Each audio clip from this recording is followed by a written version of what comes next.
大家好，歡迎回到我的頻道。第一次見面時，很多人不是沒話說，而是太怕說錯話，越想表現越容易緊張，最後反而顯得拘謹。本期視頻總結了6個安全系社交技巧，幫你在第一次見面時穩穩落地，不踩雷，不尷尬。跟一個人第一次見面，不知道聊什麼？那今天這條視頻呢，就非常的適合你。第一，先從當下場景聊起，天氣、環境、活動本身都是最安全的開場。這類話題沒有立場對錯，目的是讓雙方進入同一頻道，而不是馬上拉近關係。其實人與人之間最安全的話題呢，就是當下場景。比如啊，今天的太陽好大呀，怎麼還沒吃飯？而不是說你平時都做些什麼工作，你的收入怎麼樣？這種問題一出，往往就會讓對方感覺到一種被審視的感覺。而且啊，如果你對別人的生活狀態感興趣的話，那麼別人也會對你抱有同樣的想法，這會讓人非常的不舒服。第二，少問隱私，多問經歷。第一次見面，避免涉及收入、感情、家庭壓力等敏感點。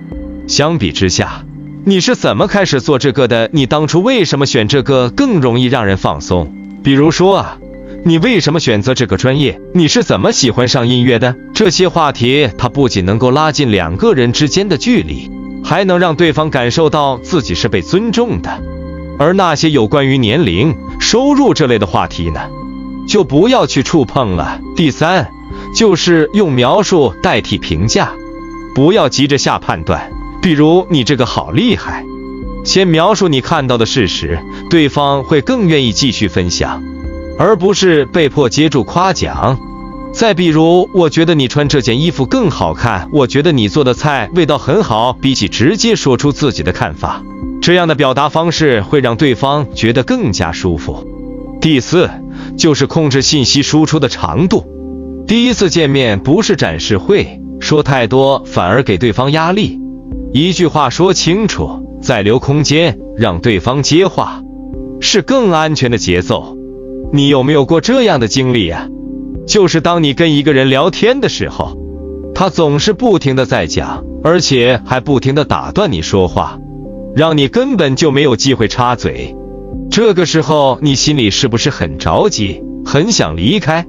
所以啊，在聊天的過程當中，一定要學會傾聽，適當的給予回應，千萬不要讓對方一直唱獨角戲。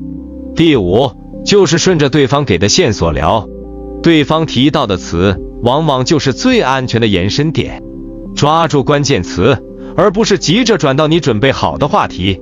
比方說啊，你問他最近有沒有看電影，他說沒有，那你就不要再繼續追問了，而是要換個方向聊。比方說，那你最近都有在讀什麼樣的書嗎？這樣子的話，你們倆就能夠找到新的共同點了。最後，也是最重要的一點，就是允許不完美的沉默。短暫冷場並不等於失敗，真正危險的是為了填空而亂說話。穩住，比說得多更重要。有時候兩個人在一起，可能3句話都說不出1句來，但並不代表着尷尬或者冷場，因為短暫的沉默呢，也是一種舒適的相處方式。就像我們經常說的那樣啊，寧可保持沉默，也不要說出蠢話。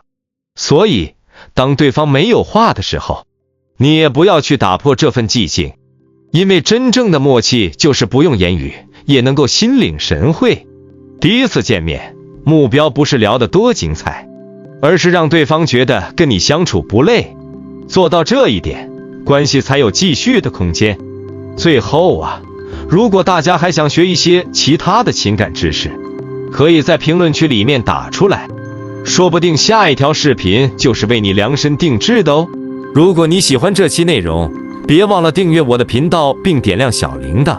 本頻道主要分享人際交往、親子關係、戀愛關係之間的處理方法，並且每周1、3、5都會更新視頻。謝謝大家的觀看。